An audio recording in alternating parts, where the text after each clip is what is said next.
नमस्कार, आप देख रहे हैं कैपिटल हेडलाइंस और ये है कैपिटल हेडलाइंस का लाइव शो। मुझे आप पहचानते ही हैं, मेरा नाम है वात्सल्य राय। और कैपिटल हेडलाइंस के लाइव शो में हम बात करते हैं किसी खास मुद्दे की, किसी खास व्यक्ति की। और आज दोनों ही बातें हैं, मुद्दा भी खास है, व्यक्ति भी खास है। बात हम करने जा रहे हैं बिहार की। बिहार में एक नए खिलाड़ी आगाज करने वाले हैं महात्मा गांधी की जयंती के दिन से। राजनीतिक खिलाड़ी हैं, पहले वो चुनाव का प्रबंधन करते रहे हैं, अब खुद चुनाव की राजनीति में उतरना चाह रहे हैं। नाम आप सब समझ ही गए होंगे, नाम है उनका प्रशांत किशोर। कई लोग उनको प्यार से पीके भी कहते हैं। 2013-14 में पहली बार राष्ट्रीय स्तर पर उनका नाम सुना गया। हालांकि उससे पहले भी उनको कई लोग जानते रहे होंगे, लेकिन जब प्रधानमंत्री नरेंद्र मोदी चुनाव लड़ने लगे एनडीए के और खासतौर पर भारतीय जनता पार्टी के प्रधानमंत्री पद के उम्मीदवार के तौर पर, तो कहा जाता है प्रशांत किशोर उन प्रमुख रणनीतिकारों में थे जिन्होंने प्रधानमंत्री नरेंद्र मोदी के, तब वो प्रधानमंत्री नहीं थे, गुजरात के मुख्यमंत्री थे, उनके चुनाव की रणनीति को तैयार किया। और चाय पर चर्चा जैसे कार्यक्रमों को उन्होंने उनकी दिमाग की उपज थी जो जमीन पर उतारे गए। और माना जाता है कि प्रधानमंत्री नरेंद्र मोदी की उस समय पॉपुलरिटी बढ़ाने में उनका बहुत बड़ा रोल था। उसके बाद वो प्रधानमंत्री के साथ बड़े करीबी होकर काम करना चाहते थे, पीएमओ में रहकर काम करना चाहते थे, प्राइम मिनिस्टर के घर में रहकर काम करना चाहते थे, लेकिन बात कहीं ना कहीं बिगड़ गई, बात नहीं बनी। उसके बाद उन्होंने अपने रास्ते अलग किए, अलग रास्ता करके वो सीधे बिहार पहुंचे। बिहार के ही रहने वाले हैं, बक्सर से उनका जुड़ाव बताया जाता है। बक्सर वो जिला है जो उत्तर प्रदेश की सीमा से है, वहीं से जुड़े हुए हैं प्रशांत किशोर। अमेरिका में रहकर काम कर चुके हैं, प्रधानमंत्री नरेंद्र मोदी के साथ उन्होंने रहकर काम किया। और उसके बाद जब वो बिहार आए 2015 में, तो एक गठबंधन बड़ा ऐतिहासिक बना जिसे महागठबंधन नाम दिया गया। एक तरफ लालू प्रसाद यादव थे, दूसरी तरफ नीतीश कुमार थे, और नीतीश कुमार के सहयोगी बनकर प्रशांत किशोर आए। एकदम उन्होंने यू टर्न ले लिया था, क्योंकि उस समय नीतीश कुमार एनडीए का हिस्सा नहीं थे। प्रधानमंत्री नरेंद्र मोदी को जब प्रधानमंत्री पद का चेहरा बनाया गया था भारतीय जनता पार्टी की ओर से, तब उन्होंने एनडीए से नाता तोड़ लिया था। और जो लालू प्रसाद यादव एक जमाने के उनके मित्र थे, उनके पास वो चले गए थे। और इस गठबंधन ने एक तरीके से स्वीप कर दिया था बिहार विधानसभा का चुनाव, और प्रशांत किशोर को उसका भी मास्टरमाइंड बताया गया। उसके बाद प्रशांत किशोर की ऐसी चर्चा हुई कि पंजाब में वो कैप्टन अमरिंदर सिंह के सहयोगी बने। अगर आप दिल्ली की बात करें तो अरविंद केजरीवाल के साथ जुड़े। उसके बाद ममता बनर्जी को भी उन्होंने चुनाव लड़ाया। उत्तर प्रदेश में राहुल गांधी के साथ भी वो जुड़े। और 2017 का जो विधानसभा चुनाव था, हालांकि वहां उनको कोई खास कामयाबी नहीं मिली, लेकिन पश्चिम बंगाल जो पिछला चुनाव हुआ विधानसभा का, ममता बनर्जी जब तीसरी बार मुख्यमंत्री बनी, उस चुनाव को जिताने के बाद उन्होंने ऐलान किया कि अब वो चुनाव प्रबंधन के काम से अलग हो रहे हैं और अब बिहार में जाकर बिहार की स्थिति को सुधारेंगे। जन स्वराज नाम का उन्होंने गठबंधन, एक संगठन बनाया, और वो गांव गांव गली गली घूमते रहे। और अब उन्होंने ऐलान किया है 2 अक्टूबर यानी महात्मा गांधी की जयंती, जो कि कल ही है, कल से वो अपनी पार्टी का ऐलान करने जा रहे हैं, नई पार्टी बनाने जा रहे हैं। उस पार्टी की वो बात लंबे समय से कर रहे हैं, और उनका ये दावा है कि अगली सरकार 2025 में बिहार में चुनाव होने हैं। उनका ये दावा है कि सरकार उनकी बनेगी। कितना दम है पीके के दावे में, क्या उनकी स्थिति है जमीन पर, ये समझने के लिए 2 खास मेहमानों को हमने बुलाया है। डॉक्टर सत्येंद्र कुमार बिहार से ही हैं, भारतीय जनता पार्टी कांग्रेस दोनों पार्टियों में रह चुके हैं, स्वतंत्र पत्रकार हैं, बिहार सरकार के मान्यता प्राप्त पत्रकार हैं, पटना से सीधे हमारे साथ जुड़े हैं। बहुत स्वागत है डॉक्टर सत्येंद्र कुमार आपका। धन्यवाद। हमारे साथ दूसरे खास मेहमान हैं, बहुत मिन्नत करने के बाद, लंबे समय के बाद आए हैं, हमारे बड़े भाई हैं डॉक्टर एहसान अहमद खान। राजनीतिक विश्लेषक हैं, पेशे से वकील हैं, लेकिन राजनीति को लेकर इनकी समझ बूझ बड़ी अच्छी है। हर मुद्दे पर इनकी जानकारी है, एक तरीके से आप इनको एनसाइक्लोपीडिया मान सकते हैं। कैमरे से शायद थोड़ा झिझकते हैं, विवादित मुद्दों से शायद थोड़ा झिझकते हैं, इसलिए बहुत दिनों के बाद 6 महीने हो गए कैपिटल हेडलाइंस को बने हुए, और ये भी उसके फाउंडर्स में से हैं, लेकिन आज बड़ी मुश्किल के बाद चेहरा दिखाने को तैयार हुए हैं, क्योंकि एक ऐसा मुद्दा है जिसमें दाएं बाएं ये कहीं भी जाएंगे, कोई विवाद की स्थिति नहीं होगी। बहुत बहुत स्वागत है आपका भी एहसान भाई। नमस्कार। तो शिवराज, क्योंकि बिहार का मामला है, डॉक्टर सत्येंद्र कुमार बड़ी अच्छी तरीके से बिहार की जमीन को पहचानते हैं, प्रशांत किशोर को पहचानते हैं, उनके बैकग्राउंड को जानते हैं। कई लोग ये भी कह रहे हैं कि प्रशांत किशोर बीजेपी की बी टीम है। नीतीश कुमार का एक बयान बड़ा चर्चित है, वो ये कहते रहे थे कि हमने तो अमित शाह के कहने पर प्रशांत किशोर को अपनी पार्टी में रखा था, पार्टी में उपाध्यक्ष थे, और आज सबसे ज्यादा वो हमलावर नीतीश कुमार के ऊपर ही है। एक समय नीतीश कुमार के घर के अंदर रहते थे, आज सामने से खड़े होकर उनको चुनौती देने वाले हैं। उनका ये कहना है कि आरजेडी फाइट में कहीं नहीं है। प्रशांत किशोर जो कल अपनी पार्टी लॉन्च करने जा रहे हैं, उनका दावा यह है कि उनका मुकाबला एनडीए से है और आमने सामने की सीधी फाइट है।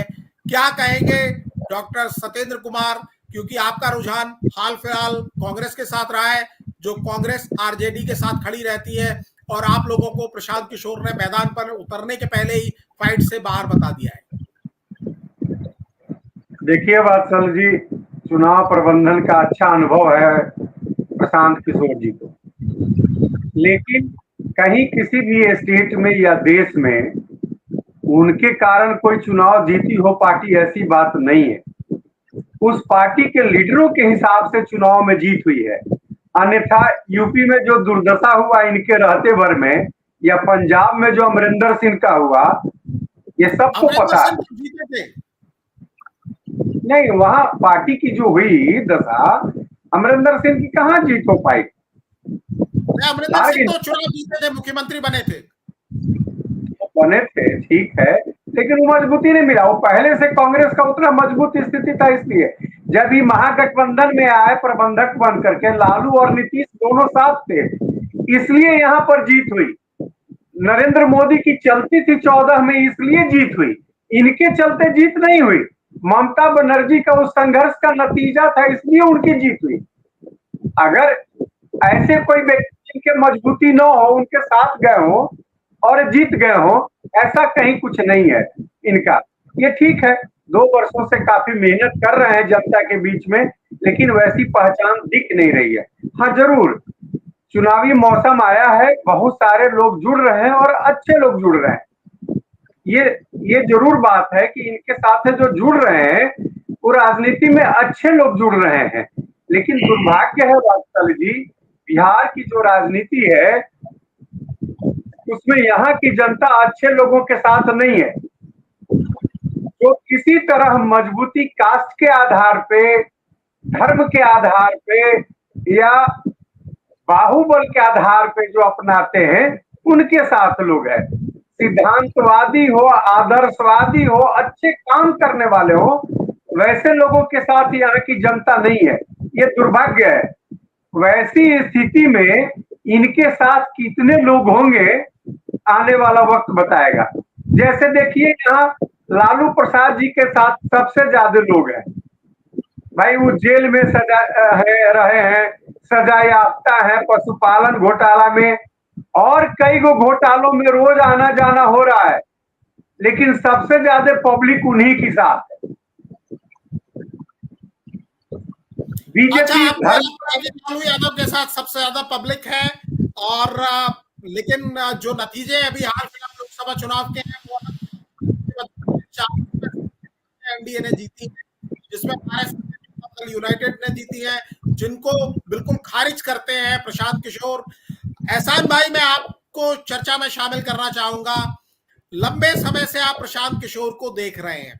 बिहार, आप जहां बैठे हैं वहां से थोड़ा दूर जरूर है, लेकिन खबरें तो आती रहती हैं, क्योंकि आज ग्लोबल प्लेटफॉर्म है, कहीं से बैठकर आप कहीं का हाल कर सकते हैं।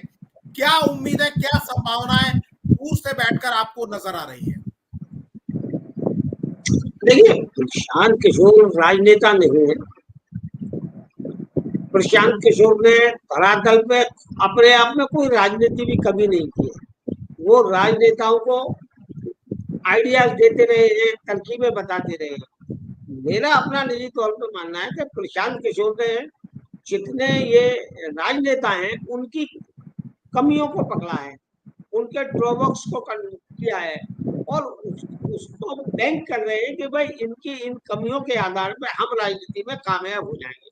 प्रशांत किशोर का अपना कोई राजनीतिक धरातल नहीं है। वो एक अलग बात है कि वो एक नई तरीके की विचारधारा खड़ी करके कुछ नए लोगों को जोड़ने, या उनके साथ कोई माइनस पॉइंट ये नहीं है क्योंकि वो कभी सत्ता में नहीं रहे, कभी एमएलए नहीं हुए, कभी एमपी नहीं हुए। अदरवाइज इसका अगर ये फायदा है कि उन पर किसी तरह के आरोप नहीं है, तो उसका नुकसान ये है कि उन्होंने कभी भी फील्ड में खड़े होकर किसी तरह की कोई राजनीति नहीं की, कोई पब्लिक वर्क नहीं किया, कोई सोशल वर्क नहीं किया। उनका अपना कोई भी ऐसा काम नहीं है जो वहां की जनता को जिताए। मेरा मानना ये है कि उन्होंने इतने राजनेताओं के साथ काम किया है और उनकी कमियों को बारीकी से पहचाना है।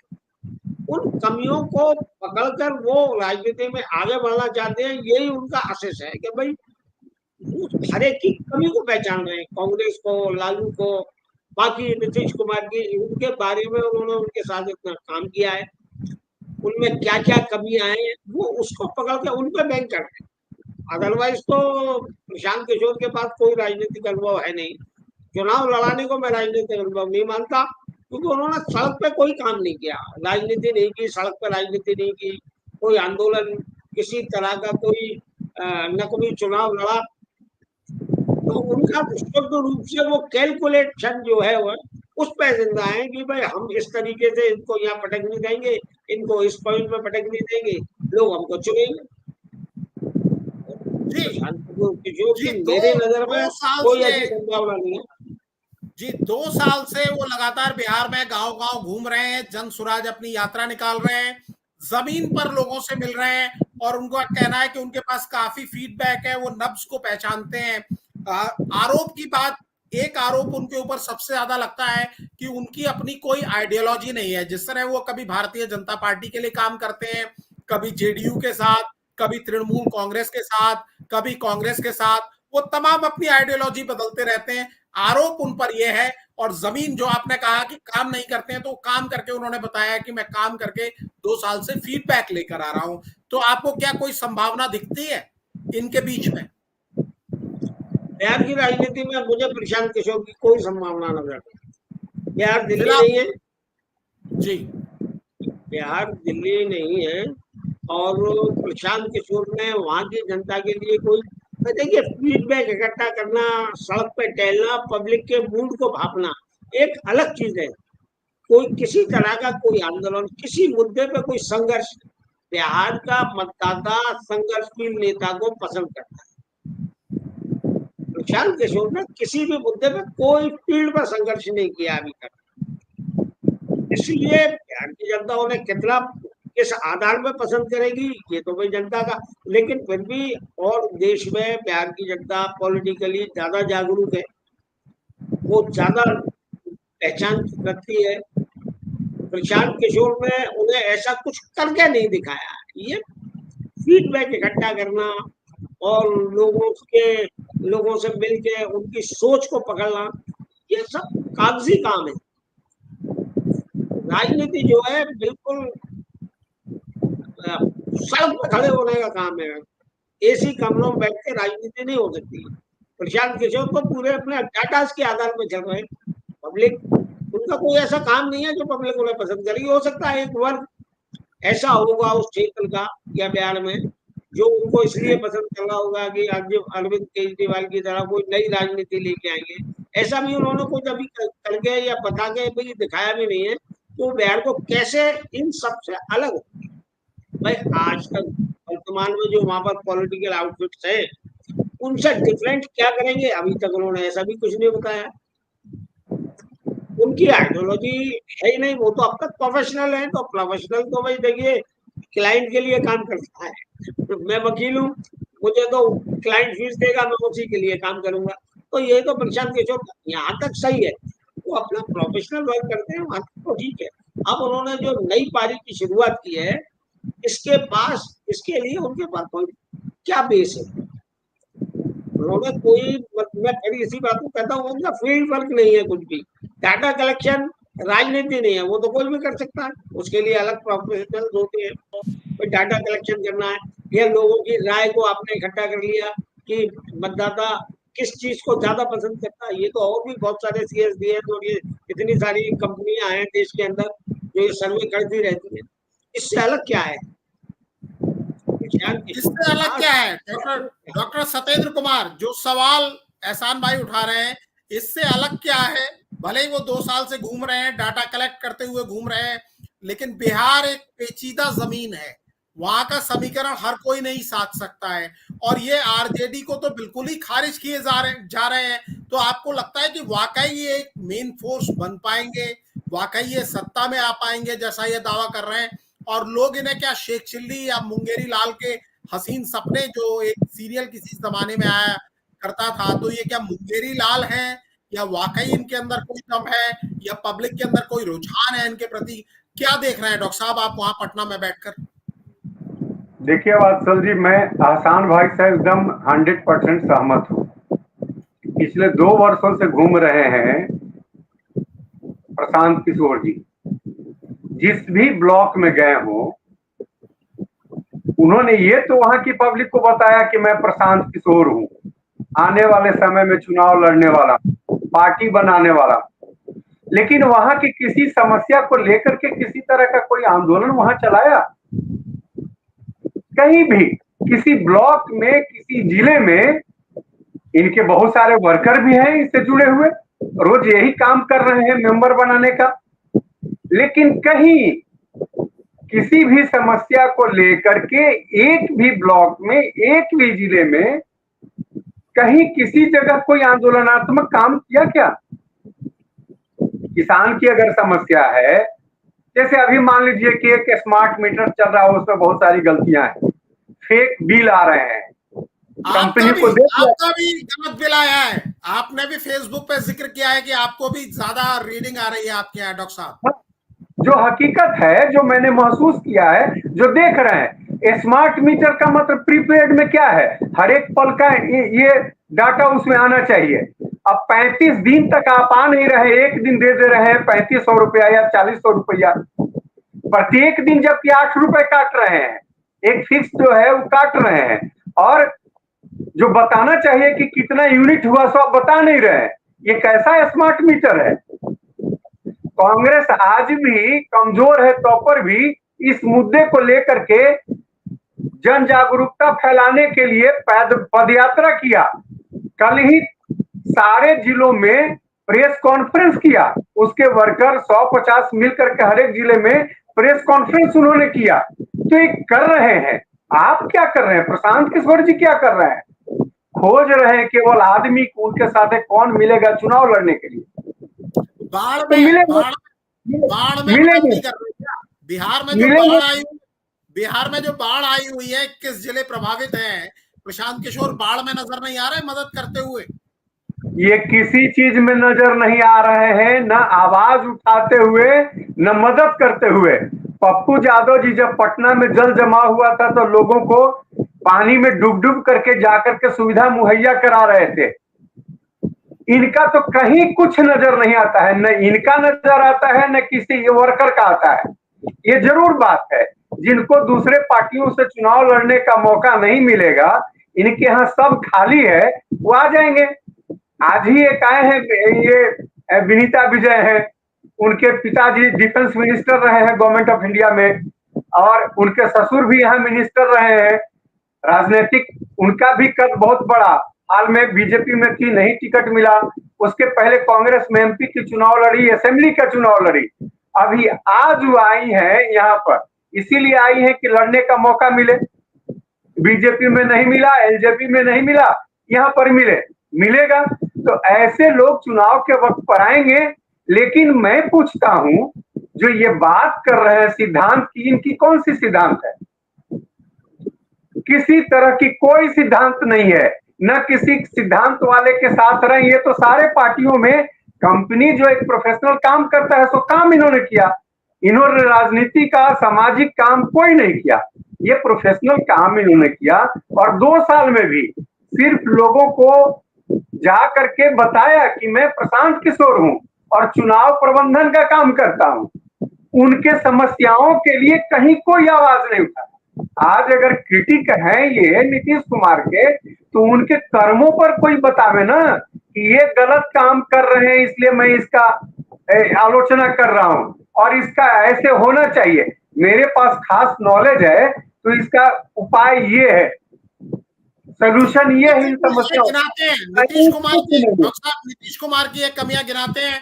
एहसान भाई, मैं आपसे भी एक सवाल पूछना चाहूंगा कि उन्होंने सीधे लॉगरहेड किया है आरजेडी से, राष्ट्रीय जनता दल से। जो उप मुख्यमंत्री रहे हैं नीतीश कुमार की सरकार में, तेजस्वी यादव, जो लालू यादव के बेटे भी हैं, उनके ऊपर लगातार ये हमलावर रहते हैं, सवाल उठाते हैं। और खास तौर पर एक सवाल पिछले कुछ दिनों से इन्होंने उठाना शुरू किया है मुसलमानों को लेकर, और ये कहते हैं कि ये 40 टिकटें देंगे, 243 कुल सीट है बिहार में, उसमें से 40 टिकट देंगे मुसलमानों को। और इनका सवाल रहता है कि मुसलमानों के लिए आरजेडी ने कुछ नहीं किया, केवल वोट लिए हैं, इसके अलावा कुछ भी नहीं किया है, और कुछ किया हो तो हमें बताओ। तो एक नई तरह की पॉलिटिक्स करने की कोशिश कर रहे हैं। आपको क्या इसका क्या मकसद समझ आता है कि इस तरह की बातें जो हाल फिलहाल इन्होंने करना शुरू किया है पिछले 15-20 दिन से, क्या नजर आता है आपको? नहीं, मुसलमानों के लिए नहीं करनी जैसी बात, ये तो हर पॉलिटिकल पार्टी दूसरे पे आरोप लगा रही है। कांग्रेस पे भी लगाते हैं लोगों ने कुछ नहीं किया, कुछ लोग कहते हैं कांग्रेस ने बहुत कुछ किया। वो एक दूसरे, उससे कोई बहुत ज्यादा फर्क पड़ने वाला नहीं है। और 40 टिकट देते हैं या 60 टिकट देते हैं, मुसलमान वोट दे देंगे। तो ऐसा तो है नहीं कि वो जीत रहे मुसलमानों के वोट से। भाई, जीतने के लिए किसी भी कैंडिडेट को सभी तरह के लोगों की जरूरत पड़ती है। सिर्फ मुसलमानों के वोट से कोई मुसलमान नहीं जीतेगा। आप खाली सीट दे दें, मायावती ने उत्तर प्रदेश में 100 दे दी, एक भी नहीं जीता। ठीक है, ये तो राजनीतिक गिमिक्स है, इससे कोई लेना देना नहीं है। लेकिन प्रशांत किशोर के पास उन्हें ऐसा कुछ किया नहीं है दरअसल, और ना ही कोई एक ऐसा एजेंट उनका जो संवाद, मैं ऐसा सोचता हूँ यहाँ बैठ के कि उनका जो संभावित समर्थक वर्ग हो सकता है, वो हो सकता है शिक्षित, जो पढ़ा लिखा है, वो शायद पीके को ज्यादा पहचानता भी है।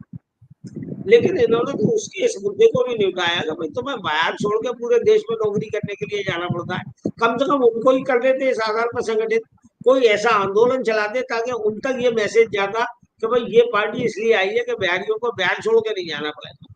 हाँ, ये उन्होंने दावा किया है, ये दावा वो बार बार कर रहे हैं कि बिहार की वो तस्वीर बदल देंगे कि बिहारियों को बाहर नहीं जाना पड़ेगा। पलायन के मुद्दे पर वो लगातार जोर से बोल रहे हैं, हर जगह आवाज उठा रहे हैं। दूसरी बात यह है कि मीडिया के बड़े डार्लिंग हैं, बड़े बड़े संपादक उनके मित्र हैं, और वो खबरों में किसी भी दल से बिहार के बाजी मारते हुए नजर आते हैं। अगर आपको लोकसभा चुनाव के नतीजे आने के ठीक पहले का दौर याद हो, कम से कम 10-12 जगह उन्होंने इंटरव्यूज दिए। वो उन लोगों में थे जिन्होंने कहा था कि 400 सीट एनडीए जीतने जा रहा है, प्रधानमंत्री नरेंद्र मोदी 300 प्लस सीट जीतने जा रहे हैं। इसको लेकर भी बाद में बड़ी बहस हुई। तो ये आप इसे कैसे देखते हैं एहसान भाई? He is a man of media, उनका तो प्रोफेशन ही ये है मीडिया के। भाई, चुनाव प्रबंधन में और क्या चीज है, ये भी एक बड़ा फैक्टर है ना कि आपको मीडिया को मैनेज करना है, किस चीज को आगे बढ़ कर लेकर आना, ये सब मैनेजमेंट का हिस्सा है। तो वो हमेशा से इस काम को करते हैं, तो मीडिया में तो उनकी पकड़ अपनी है। मीडिया के डार्लिंग है ये, इसको कोई बात नहीं है। सवाल तो ये है कि मतदाता के डार्लिंग है या नहीं है। जो कॉमन मैन है बिहार का, जो आम आदमी है, वो क्या आपके बारे में राय रखता है? मीडिया बहुत अच्छी है, आपको बहुत सारे इंटरव्यू करा सकता है, लेकिन जो मतदाता है उसकी क्या राय, और उसकी राय किसी ना किसी ठोस काम पे बनेगी। भाई, अगर हम अरविंद केजरीवाल का जिक्र करते हैं, तो उन्होंने एक करप्शन का मुद्दा पकड़ा, जिसने सारे लोगों को, कुछ को ज्यादा कुछ को कम, सबको ही अट्रैक्ट किया। तो ऐसा अभी तक प्रशांत किशोर में कोई ऐसी चीज, कोई ऐसा लग नहीं रहा कोई नया सितारा उभर कर आ रहा। मेरा अपना मानना ये है कि वो यही आधार मान के चल रहे हैं कि उन्हें सारे पॉलिटिकल पार्टी के जो कमियां हैं उनकी उन्हें जानकारी है कि भाई आरजेडी में क्या कमी है, कांग्रेस में क्या कमी है। उस कमी पे बैंक कर रहे हैं कि भाई इन कमियों के सारे से हम आगे चले आएंगे। लेकिन ऐसा नहीं है। मतदाता पॉजिटिव आपकी सोच, आप क्या करना चाहते हैं बिहार के लिए, इस पर ही मतदान करेगा। और बिहारी मतदाता इतना आसान भी नहीं है, यानी उसे आसानी से बेवकूफ नहीं बनाया।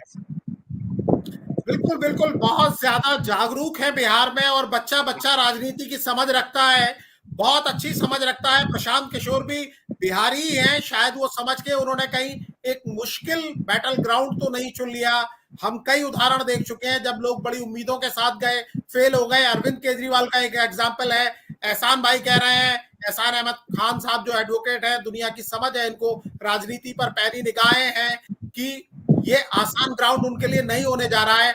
डॉक्टर साहब, मैं आपसे समझना चाहूंगा, इतने हल्के में भी क्या लिया जाना चाहिए उनको? क्योंकि 2 साल उन्होंने जमीन पर पैदल पैदल घूमे हैं, लोगों के बीच में घूमे हैं, और उनके वीडियोस कम से कम मैं देखता हूं, कुछ एक बार बड़ा इंप्रेस करते हैं लोगों से, जिस तरह से बात करते हैं। महात्मा गांधी की बात कर रहे हैं, सिंबल भी उन्होंने चुना है। गांधी ने भी बिहार से ही अपनी राजनीति की, जो आंदोलन था उसकी शुरुआत की थी। पश्चिमी चंपारण, पूर्वी चंपारण, वो सारा इलाका, चंपारण का क्षेत्र महात्मा गांधी को आज की तारीख में भी याद करता है। आप वहां बैठे हैं, आपको क्या लगता है, बिल्कुल जीरो है, सिफर है, या उनमें कोई दम है? अगर दम है तो किसके लिए फायदा है, किसके लिए खतरा है? क्योंकि मुख्य लड़ाई तो बिहार में 2 ही मोर्चों के बीच में, एक तरफ एनडीए है, दूसरी तरफ महागठबंधन है। आप कहाँ इन्हें देख रहे हैं? देखिए, बात एक उठ रही है वत्सल जी, जैसे केजरीवाल जी आ गए सत्ता में, वैसे कहीं ये भी आ जाएंगे। केजरीवाल जी की परिस्थिति देखिए, जिस समय उन्होंने शुरू किया, एक आंदोलन के उपज थे, और देश भर से बीजेपी धार्मिक संगठनों के लोग और दूसरे लोग लोकपाल के एक मुद्दे पर जो भूत रह गया, आज तक सफल नहीं हुआ, ये भी उस आंदोलन के उपज थे। एक आंदोलन के ऊपर से केजरीवाल तब जाकर के सत्ता में आए, और बहुत जमायत का, बड़े का जमायत का उस समय मदद था। प्रशांत किशोर क्या है? कोई आंदोलन नहीं इतने 2 साल में, एक ब्लॉक लेवल पर। ये आपने बता दिया कि इन्होंने आंदोलन नहीं किया, ये बात मैं समझ गया, एहसान भाई ने भी बता दिया। आप मुद्दे की बात बताइए, क्या इनमें कोई दम है? दम है तो किसके लिए करेंगे और नहीं करेंगे? और मैं बता रहा हूं, आगे मैं बता रहा हूं। देखिए, प्रशांत किशोर जी घूमे, राहुल गांधी भी यात्रा किए, हो सकता है इन्हीं की देन हो, राहुल गांधी उसी विचार से कर रहे हो, लेकिन उन्होंने किया क्या भाई? देश में जो न्याय होना चाहिए उस तरह का सरकार के द्वारा न्याय नहीं हो रहा है, संविधान का पालन नहीं हो रहा है, मुद्दे को लेकर के यात्रा किए। इन्होंने कौन सा मुद्दा लिया? किसी तरह का कोई मुद्दा नहीं। आप मुझे पहचानिए, जान पहचान बढ़ाने के लिए जनता के बीच में किसी तरह का कोई मुद्दा नहीं, क्योंकि इनको ये पता नहीं कि हम एनडीए के पक्ष में रहेंगे कि विपक्ष में रहेंगे, तो चुपचाप केवल अपनी पहचान बढ़ाते रहे। किसी तरह का कोई मुद्दा लेकर के ये पद यात्रा नहीं की है। कैसे? तो चुनाव लड़ने वाले तो मिलेंगे, लेकिन वोट देने वाले वो किस आधार पे इनके साथ जाएंगे? किस आधार पे मिलेंगे? एहसान भाई, लंबी चर्चा हो रही है। हाँ, डॉक्टर साहब सीधे नहीं बता रहे हैं, मैं आपसे, और एहसान भाई मैं आपसे बिल्कुल सीधा सवाल पूछ रहा हूं, क्योंकि कोई भी खिलाड़ी मैदान में आता है, भले ही अभी जैसे जम्मू कश्मीर के चुनाव के दौरान मैं कश्मीर घाटी में भी गया, जम्मू में भी गया, दोनों जगह मैंने देखा, और वहां 40% जो थे, मोर देन 40% इंडिपेंडेंट कैंडिडेट हैं, घाटी में थोड़े ज्यादा हैं। और सवाल बार बार उठ रहा था कि ये इंडिपेंडेंट कैंडिडेट जो है ये प्रॉक्सी हैं, ये प्रॉक्सी हैं, मैदान में आएंगे तो किसी ना किसी का वोट तो काटेंगे। अब प्रशांत किशोर, भले ही अगर आप उनकी कोई दम ना माने, आंदोलन ना माने, लेकिन उनके बारे में एक चार्म है लोगों के बीच में, यूथ खासतौर पे जो सक्सेस स्टोरी प्रशांत किशोर की जानता है, बहुत से लोग हैं उनके दिल में जगह है कि प्रशांत किशोर बिहार से निकला हुआ लड़का, अमेरिका भी गया, प्राइम मिनिस्टर के साथ रहता था, प्रधानमंत्री को चुनाव जीतने में मदद की। भले ही वो पीआर स्टोरी हो सकती है, लेकिन उनके पास एक सक्सेस का रिपोर्ट कार्ड है। तो मैं मान नहीं सकता कि लोग उनसे इंप्रेस नहीं होंगे। बिहार में एक वर्ग, खासतौर पर युवाओं का एक वर्ग तो होगा जो उनको थोड़ा बहुत माने, तो वो नुकसान किसका करेंगे? मैदान में आएंगे तो किसी ना किसी का तो नुकसान वो करेंगे जो भी वोट लेते हैं। आपकी नजर दूर से रहकर आप कैसे देख रहे हैं इसको? नहीं, देखिए, ये बात सही है कि वो सारा मतदाता जो स्थापित पार्टियां वर्तमान की, उनसे नाराज है, किसी न किसी वजह से थक चुका है उनके वादेबाजी और तो वो प्रशांत किशोर की ओर देखेगा, ये बिल्कुल सही बात है। लेकिन वो कितना परसेंट होगा, उसकी कोई बहुत बड़ी तादाद नहीं है। मतलब नहीं देखिए, वो कितना भी परसेंट हो, मेरी परसों हरियाणा में बात हो रही थी, हरियाणा में वहां एक अंडर करंट कांग्रेस के फेवर में बताया जा रहा है, और कई लोगों ने क्लेम किया 90 सीटें हैं हरियाणा के अंदर, कई लोगों का यह आकलन है कि कम से कम आधी सीटों पर 2000-2500 के बीच में ही जीत का मार्जिन होगा। और हमने पिछले कई चुनावों में देखा, जो प्रॉक्सी कैंडिडेट इंडिपेंडेंट खड़े किए जाते हैं, बल्कि कई लोग असदुद्दीन ओवैसी साहब, भले ही वो पूरे हैदराबाद में और तेलंगाना में चुनाव नहीं लड़ते, लेकिन बिहार में भी अपने उम्मीदवार उतारते हैं, झारखंड में उतारते हैं, उत्तर प्रदेश में उतारते हैं। इसीलिए उतारते हैं, कई लोगों का ऐसा दावा है कि अगर 1% भी वो वोट ले आए तो जो करीबी मुकाबले हैं वहां कहीं ना कहीं किसी ना किसी को डैमेज करेंगे। तो इसलिए अगर वो कम कम वोट भी लाते हैं तो उनका एक असर होता है, चुनाव नतीजों पर असर होता है, क्योंकि विधानसभा का चुनाव और लोकसभा का चुनाव अलग होता है। विधानसभा में मतदाता कम होते हैं, कम मार्जिन होता है, तो ऐसी अगर 10 सीटें भी आ जाती हैं ऊपर नीचे तो बहुत फर्क पड़ जाता है। एहसान भाई, बिल्कुल सही बात है, लेकिन ये आकलन नहीं किया जा सकता कि ये किसको नुकसान करेगा। ये तो दुधारी तलवारें जिसके लग गई उसी को नुकसान पहुंचा। ऐसा कुछ नहीं है कोई गलत कि किसी एक खास पार्टी का नुकसान हुआ, किसी भी कॉन्स्टिट्यूंसी में किसी का भी मतलब ये देखिए ओपन एंडेड कोई खेल है। नहीं देखिए प्रशांत किशोर के पास कोई वर्ग विशेष का मतदाता, और अगर उनके मतदाता का जो वर्ग है वो सारे वर्ग से शिक्षित वर्ग, वो एक ऐसी लोग हैं पढ़े लिखे युवा जो ये सोचते हैं कि भाई बिहार में कोई तब्दीली आए, शायद यही ले आए। अब वो तो कांग्रेस का भी, आरजेडी का भी, नीतीश का भी, बीजेपी का भी, वो किसी का भी मतदाता हो, ये कोई किसी खास पार्टी का नुकसान पहुंचाए ऐसा मैं नहीं मानता। जी, वो तो देखिए मतदाता आपने सारी बात पार्टी का होगा थोड़ा थोड़ा। डॉक्टर साहब, एक बार फिर आखिरी बार आपसे आखिरी सवाल इस चर्चा का, क्योंकि चर्चा लंबी हो गई, आप दोनों ही लोगों के पास समय की कमी है, दोनों को ही जाना है, लेकिन फिर भी मैं आपसे समझना चाहता हूं, क्योंकि प्रशांत किशोर की खामियां आप दोनों ने बहुत गिनाई, खूबियां भी उनके अंदर हैं, उनके पास संसाधन है। आपने कहा कि बहुत सारे अच्छे लोग उनके साथ जुड़ रहे हैं। तीसरी उनकी खूबी है कि वो लगातार घूम रहे हैं, जमीन पर हैं। चौथी चीज है कि जो चुनाव प्रबंधन है उसकी उनकी उनकी समझ है, लंबे टाइम से कम 10 साल का तो दुनिया ने देखा है कि उनके पास अनुभव है, अलग अलग जाके अलग अलग मोर्चों पर उन्होंने किया है, नारे गढ़ना उनको आता है, तो कई सारी उनके पास खूबियां हैं और मीडिया के भी वो पसंदीदा चेहरा है। आपको क्या लगता है, आप कैसे देख रहे हैं, किसी का वो नुकसान कर पाएंगे तो वो कौन होगा? सबसे ज्यादा वो हमलावर है नीतीश कुमार के खिलाफ और तेजस्वी यादव के खिलाफ। आपको क्या लगता है, आपका रियल असेसमेंट क्या है? मेरा असेसमेंट ये है वात्सल जी, ये साधन संपन्न है, इनको कैंडिडेट हर एक कंस्टिट्यूएंसी के लिए मिल जाएगा 243 के लिए, और मैक्सिमम एनडीए का ये नुकसान करेंगे। पिछला इतिहास बताता है, चिराग पासवान कैंडिडेट दिए जेडीयू के खिलाफ, उन्होंने बीजेपी के खिलाफ कैंडिडेट नहीं दिया, तो एनडीए का ही नुकसान हुआ उसमें, क्योंकि जिस फोल्ड में आप हैं वही समर्थक आपके साथ जुटेंगे और कैंडिडेट भी आपको उसी नेचर के ज्यादा मिलेंगे। चिराग को वही मिला था, इनको भी वही मिलेंगे, और अगर ये पूरे जगह पर लड़ाए तो एनडीए को भारी नुकसान होगा। ये आपका आकलन है। मुझे ऐसा लगता है कि चिराग पासवान ने जिस मकसद से जेडीयू के खिलाफ अपने उम्मीदवार खड़े किए उसमें वो कामयाब रहे।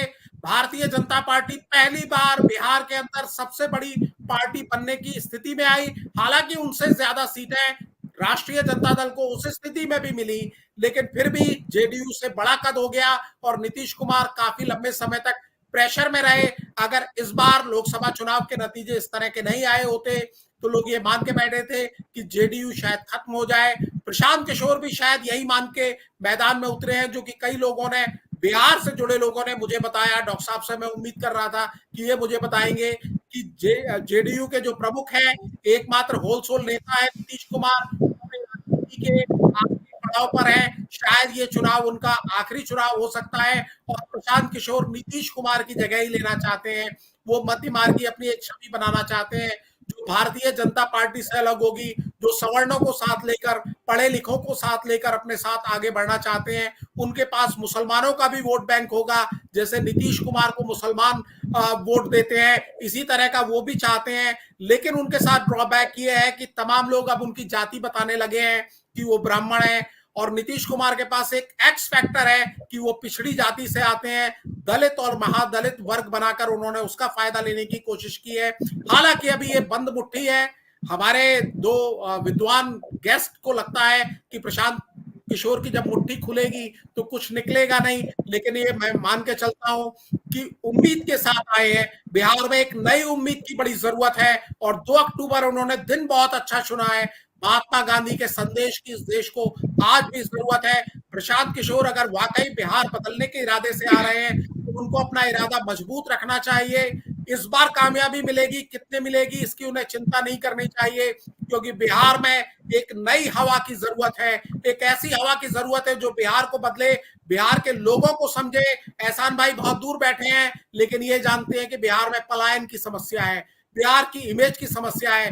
बिहार हिंदुस्तान का कभी सबसे संपन्न राज्य था, और आज बिहारी को मतलब इतने आदर से तो नहीं देखा जाता। कम से कम ये शब्द कई लोगों के लिए बहुत गौरव और आदर की विषय नहीं है। प्रशांत किशोर आए हैं, जो भी वो करें, जिस भी मकसद के साथ आए, एक नई हवा लेकर आए, और बिहार को एक गौरवपूर्ण स्थिति में लाने के लिए अगर कोई योगदान दे सकें, उन्हें देखकर बाकी पार्टियां भी अगर कोई योगदान देना चाहें, तो ये देश के लिए, बिहार की अस्मिता को पसंद करने वाले लोगों के लिए बहुत अच्छा होगा। डॉक्टर सत्येंद्र कुमार और एहसान भाई, आप दोनों का बहुत शुक्रिया जो आप हमारे साथ जुड़े, और इतनी बड़ी संख्या में जिन लोगों ने इस कार्यक्रम को देखा उनको भी बहुत बहुत आभार।